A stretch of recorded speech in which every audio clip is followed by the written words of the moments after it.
Welcome back റോട്ടോ talks.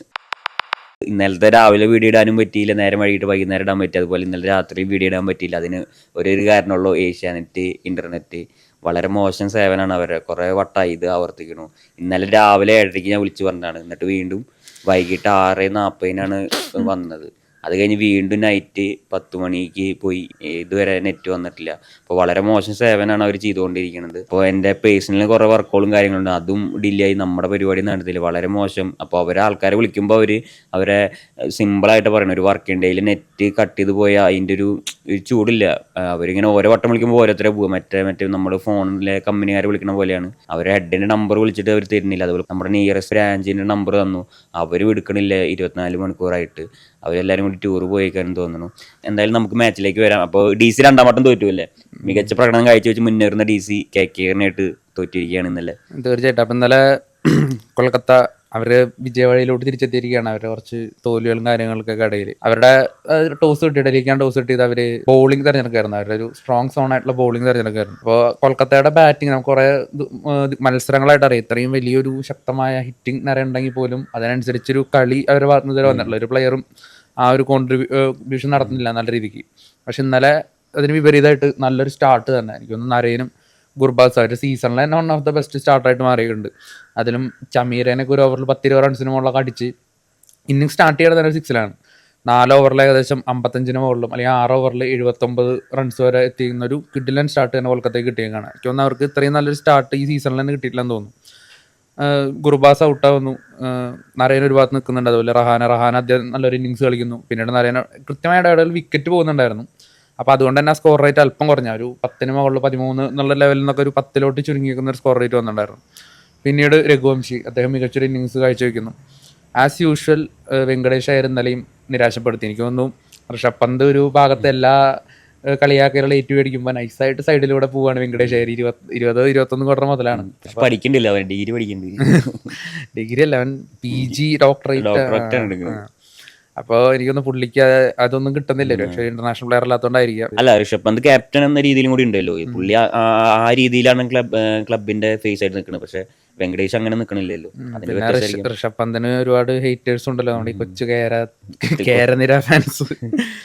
എന്തായാലും വെങ്കടേഷ് അയ്യർ, അക്സർ പട്ടേൽ വെങ്കടേഷ് തന്നെ പുറത്താക്കുകയാണ്. പിന്നെ ഡൽഹിയുടെ ബോളിങ്ങിലോട്ട് വരുമ്പോൾ ഇന്നലെ അത്യാവശ്യം എല്ലാവർക്കും നല്ല തല്ല് കിട്ടിയിട്ടുണ്ട്. സ്റ്റാർക്കായാലും ചമീരയ്ക്ക് 3 ഓവർ 40 റൺസിന് മുകളിൽ കിട്ടിയിട്ടുണ്ട്. അതുപോലെ കുൽദീപ് യാദവും കുറച്ച് എക്സ്പെൻസീവ് ആയിരുന്നു. വിപ്രാജ് നിഗം അദ്ദേഹം 2 വിക്കറ്റ് എടുത്തു, പക്ഷേ സ്റ്റിൽ ഭയങ്കര എക്സ്പെൻസീവ് ആയിരുന്നു. അക്സർ പട്ടേലാണ് 4 ഓവർ 27 റൺസ് മാത്രമേ വിട്ടു കൊടുത്തിട്ടുള്ളൂ.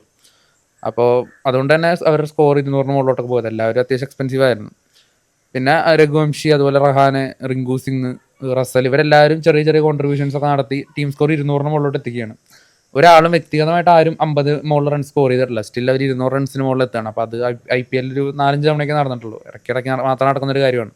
അപ്പോൾ ഒരു വോൾ ടീം ബാറ്റിങ്ങിൽ എല്ലാവരും ഇന്നലെ അവരുടേതായിട്ടൊരു കോൺട്രിബ്യൂഷൻ നടത്തിയിട്ടുണ്ട്. ചെറിയൊരു സ്കോർ ആയാലും ഒരു ക്വിക്ക് ഇന്നിങ്സ് നടത്തിയിട്ട് പോയിട്ടുണ്ട്. ഇന്നലെ അതുപോലെ റോമാൻ പവൽ സ്ക്വാഡിലുണ്ടായിരുന്നു. അപ്പോൾ ആ ഒരു ബാറ്റിംഗ് ശക്തപ്പെടുത്താൻ തന്നെ ആയിരിക്കണം. എന്നാൽ അദ്ദേഹത്തിന് സ്ക്വാഡിലുണ്ടായിരുന്നു, പക്ഷേ അദ്ദേഹത്തിന് അതൊന്നും ചെയ്യാൻ പറ്റില്ല. സ്റ്റിൽ സ്ക്വാഡിലുണ്ടായിരുന്നു. അങ്ങനെ 204 9 വിക്കറ്റ് നഷ്ടത്തിൽ സ്റ്റാർക്ക് 3 വിക്കറ്റ് എടുത്തിട്ടുണ്ട് കേട്ടോ. അത് നമ്മൾ പറയാൻ പറ്റും. സ്റ്റാർക്ക് ഇന്നലെ അല്പം എക്സ്പെൻസീവ് ആയിരുന്നെങ്കിലും 3 വിക്കറ്റ് അദ്ദേഹം എടുത്തിട്ടുണ്ട്. അപ്പോൾ 204 എന്ന് പറയുന്ന ഒരു സ്കോർ ഡൽഹിക്ക് മുന്നിൽ വെക്കുകയാണ്. അപ്പോൾ താരതമ്യേന ചെറിയൊരു സ്കോറാണ്. അരുൺ ജെയ്റ്റ്ലി സ്റ്റേഡിയത്തിൽ വെച്ച് നോക്കുമ്പോൾ അത്യാവശ്യം ചേസ് ചെയ്തെടുക്കാൻ പറ്റുന്ന ഒരു സ്കോർ തന്നെയാണ്, ചെറിയ ബൗണ്ടറിയും കാര്യങ്ങളും. പക്ഷേ കൊൽക്കത്തയുടെ സ്പിന്നേഴ്സ് കളി കൊൽക്കത്തയ്ക്ക് വേണ്ടി തിരിച്ചു പിടിക്കുന്നൊരു കാഴ്ചയാണ് പിന്നീട് സെക്കൻഡ് ഇന്നിങ്സിൽ കണ്ടത്. തുടക്കം തന്നെ എനിക്ക് തോന്നുന്നു ഫസ്റ്റ് ഓവർ അൻകുൽ റോയ് ആണ് എറിയാൻ വരുന്നത്, സ്പിന്നറാണ് എറിയാൻ വരുന്നത്. അപ്പോൾ റഹാനയുടെ ആ ഒരു തീരുമാനം വളരെ ശരിവെക്കുന്ന രീതിയിൽ ഫസ്റ്റ് 2ാമത്തെ ബോളിൽ അഭിഷേക് പോറൽ പുറത്താവാണ്. അതുപോലെ ഡൂപ്ലസി പിന്നീട് കരുൺ നായരും വരുന്നു. പിന്നീട് ആ സ്കോറും എല്ലാം മുന്നോട്ട് പോകുന്നു. അത്യാവശ്യം നല്ല റൺ റേറ്റ് മുന്നോട്ട് പോകുന്നു. അപ്പോഴാണ് വൈഭവ് അറോറ കരുൺ നായർ വിക്കറ്റ് എടുക്കുന്നു. പിന്നീട് പെട്ടെന്ന് തന്നെ KL രാഹുൽ ഒരു അനാവശ്യ റണ്ണൗട്ട്. അവിടെ ഡൽഹി സത്യം പറഞ്ഞ ഒന്ന് പതറി. കാരണം KL രാഹുലിനെ പോലെ ഇത്രയും ലോങ് ചേസിൽ KL രാഹുലിനെ പോലത്തെ ഒരു പ്ലെയർ അവിടെ സൈഡ് വെറുതെ അദ്ദേഹം അടിക്കൊന്നും വേണ്ട, ചുമ്മാ അവിടെ നിന്ന് കിട്ടിയാൽ തന്നെ അപ്പുറത്തുള്ള ബാറ്റ്സ്മാൻമാർക്ക് കോൺഫിഡൻസ് ആണ്.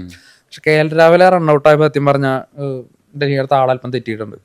കാരണം പിന്നീട് അക്സർ പട്ടേൽ, സ്റ്റെപ്സ് ഇവർ ക്വിക്ക് ഇന്നിങ്സ് കളിക്കുന്ന ആൾക്കാരാണ്. അപ്പോൾ പക്ഷേ പിന്നീട് നല്ലൊരു പ്രതീക്ഷ കിട്ടിയിട്ടുണ്ടായിരുന്നു. 13 ഓവറിൽ 130 റൺസ് എന്ന് പറയുന്ന ഒരു സ്കോറിലോട്ട് വരെ ഡൽഹി എത്തിയിട്ടുണ്ടായിരുന്നു ഒരു ഘട്ടത്തിൽ. അക്സർ പട്ടേൽ നല്ല രീതിക്ക് സ്പിന്നേഴ്സിനായാലും പേസേഴ്സിനായാലും അടിക്കുന്നു. അതുപോലെ ഡൂപ്ലസി തൻ്റെ ഒരു പഴയ ഫോം എന്ന് പറയാൻ പറ്റില്ല, സ്റ്റിൽ അദ്ദേഹം അത്യാവശ്യം റൺസ് കണ്ടെത്തുന്നു. 31 ബോളിൽ 50 റൺസ് എടുക്കുന്നുണ്ട് അദ്ദേഹം. പക്ഷെ പിന്നീട് അവിടെ 9 ഓവറിന് ശേഷം സുനിൽ നരേൻ ക്യാപ്റ്റൻസി ഏറ്റെടുക്കുന്ന ഒരു കാഴ്ച കണ്ടു. അവിടെ തൊട്ട് കളി കൊൽക്കത്ത കൈക്കലാക്കുന്ന ഒരു സംഭവം. കാരണം പിന്നീട് പെട്ടെന്ന് തന്നെ അക്സർ പട്ടേലിനെ മടക്കുന്നു, അതുപോലെ തന്നെ സ്റ്റബ്സിനെ ആ ഒരു ഓവറിൽ തന്നെ തൂക്കുകയാണ്. അപ്പോൾ അവിടെ തന്നെ കളി തിരിഞ്ഞു, വീണ്ടും കളി തിരിഞ്ഞു. പിന്നെ വേഗം തന്നെ ഡൂപ്ലസി അവിടെ പുറത്താകുന്നു. പിന്നീട് വരുന്നത് അശുതോഷ് ശർമ്മയും വിപ്രാജുമാണ്. ഇവർ രണ്ടുപേരും ഫിനിഷേഴ്സാണ്. ഇവർക്ക് എത്രത്തോളം ആ ഒരു 10, 60, 70 റൺസ് അടിച്ചെടുക്കാൻ പറ്റുമെന്ന് അറിയില്ല. പക്ഷേ വിപ്രാജ് ലാസ്റ്റ് വരെ ഒരു ചെറിയ പ്രതീക്ഷയും കാര്യങ്ങളൊക്കെ കൊടുത്തു. അദ്ദേഹം നല്ല രീതിക്ക് ഒന്ന് ശ്രമിച്ചു, ട്രൈ ചെയ്തു, പക്ഷേ കാര്യം ഉണ്ടായില്ല. എന്തായാലും കൊൽക്കത്തയുടെ സ്പിന്നേഴ്സ് വരുൺ ചക്രവർത്തി ആയാലും സുനിൽ നാരായണാണ് ഇന്നത്തെ പ്ലെയർ ഓഫ് ദ മാച്ച്. അദ്ദേഹത്തിൻ്റെ പേരെടുത്ത് തന്നെ പറയണം. അദ്ദേഹത്തിൻ്റെ ക്യാപ്റ്റൻസി, അദ്ദേഹത്തിൻ്റെ റൺഔട്ട്, അദ്ദേഹത്തിൻ്റെ ഫീൽഡിലെ ക്യാച്ച് എഫിഷ്യൻസി, അതുപോലെ തന്നെ ബാറ്റിങ്ങിൽ ആ ഒരു ക്വിക്ക് സ്റ്റാർട്ട്, അതുപോലെ ബോളിങ്ങിൽ, കാരണം കംപ്ലീറ്റ് പെർഫോമൻസ് ആണ് ഇന്നലെ. അപ്പോൾ ആ ഒരു കംപ്ലീറ്റ് പെർഫോമൻസിന് അദ്ദേഹം ഇന്നലെ 17ാമത്തെ പ്ലെയർ ഓഫ് ദ മാച്ച് പുരസ്കാരം നേടിയിരിക്കുകയാണ്. അതുപോലെ തന്നെ ഒരു ടീമിന് വേണ്ടിയിട്ട് T20 ഏറ്റവും കൂടുതൽ വിക്കറ്റ് എടുക്കുന്ന ബോളേഴ്സിൽ 2ാം സ്ഥാനത്ത് അദ്ദേഹം. എന്തായാലും ഇന്നലെ എല്ലാം കൊണ്ടും കൊൽക്കത്ത ഒരു മികച്ചൊരു കംപ്ലീറ്റ് ടീം പെർഫോമൻസ് അവരുടെ വന്ന ഒരു ദിവസമായിരുന്നു ഇന്നലെ.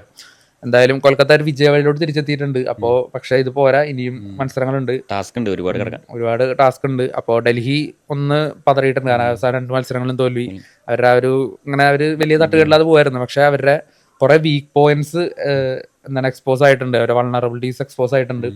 അവരുടെ ഇപ്പോൾ ഏത് വിക്കറ്റ് വീണാൽ അവരെ വേഗം പുറത്താക്കാം, അല്ലെങ്കിൽ ഏത് ബോളേഴ്സിനെ എങ്ങനെയൊക്കെ കളിക്കാന്നൊക്കെ കുറേ ടീമിന് മനസ്സിലായി വരുന്നുണ്ട്.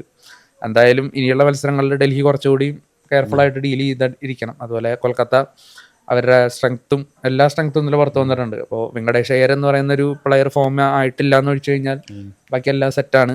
എന്തായാലും ഇനിയുള്ള മത്സരങ്ങൾ നമുക്ക് നോക്കാം. നമ്മളൊരു പ്രവചന മത്സരം നടത്തുന്നുണ്ട്. അപ്പോൾ അതിന് പങ്കെടുക്കാത്തവരുണ്ടെങ്കിൽ പങ്കെടുക്കുക. അതിൻ്റെ ലിങ്ക് ഐ ബട്ടണിൽ തരാം. അതുപോലെ നമ്മുടെ വീഡിയോനെ പറ്റിയുള്ള അഭിപ്രായങ്ങൾ എന്തായാലും കമൻറ്റ് ചെയ്യുക. നമ്മൾ വിട്ടുപോയ പോയിന്റുകളും കാര്യങ്ങളും മിസ്റ്റേക്കുകളും ഉണ്ടെങ്കിൽ നിങ്ങൾ കമൻ്റ് ആയിട്ട് ഇടുക.